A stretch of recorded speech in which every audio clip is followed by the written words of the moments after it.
बहादुर छोटा गिलहरी। एक घने हरे भरे जंगल में, जहां ऊंचे पेड़ और चहकते पक्षी थे, एक छोटी गिलहरी जिसका नाम सैमी था, रहती थी। सैमी छोटी थी, लेकिन उसमें बहुत सारी ऊर्जा और जिज्ञासा थी। वह अपने परिवार के साथ एक पुराने ओक के पेड़ पर बने आरामदायक घोंसले में रहती थी। सैमी के दिन उसके भाई बहनों के साथ खेलने और अखरोट इकट्ठा करने में बीतते थे। एक दिन जब सैमी अखरोट इकट्ठा कर रही थी, उसने देखा कि आसमान में काले बादल जमा हो रहे हैं।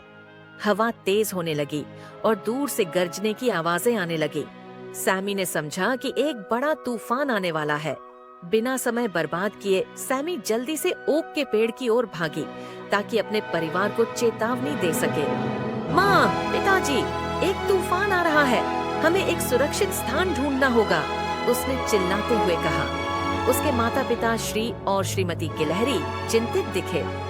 हमें क्या करना चाहिए सैमी? उसकी माँ ने पूछा। सैमी ने जल्दी से सोचा।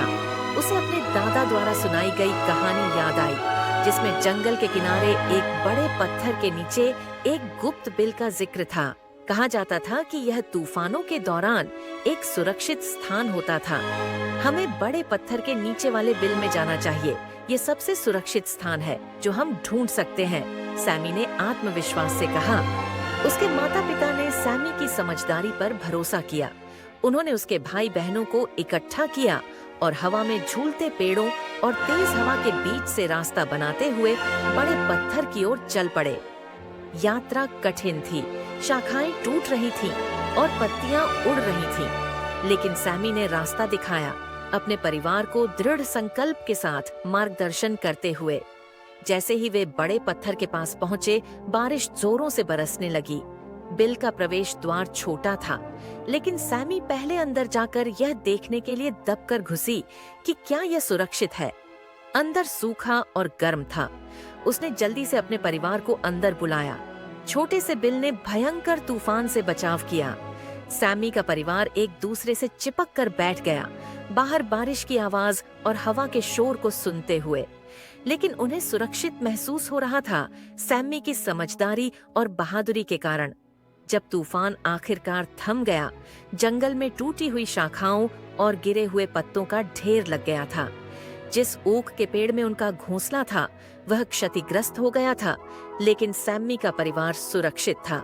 धन्यवाद सैमी, तुमने हम सबको बचा लिया, श्री गिलहरी ने अपने बहादुर छोटे बेटे को गले लगाते हुए कहा। श्रीमती गिलहरी ने जोड़ा, हम तुम्हारे ऊपर गर्व महसूस करते हैं। तुमने महान साहस और समझदारी दिखाई। सैमी मुस्कुराई, खुद पर गर्व महसूस करते हुए। उसने महसूस किया कि छोटा होना यह मतलब नहीं है कि वह बड़े काम नहीं कर सकती। उस दिन से सैमी को बहादुर छोटा गिलहरी के रूप में जाना जाने लगा, जिसने अपने परिवार को तूफान से बचाया था। और इस प्रकार सैमी की कहानी पूरे जंगल में फैल गई, सभी को याद दिलाते हुए कि साहस और समझदारी से सबसे भयंकर तूफानों का सामना किया जा सकता है। कहानी से सीख। साहस और समझदारी से आप किसी भी चुनौती का सामना कर सकते हैं, चाहे आप कितने भी बड़े या छोटे हों।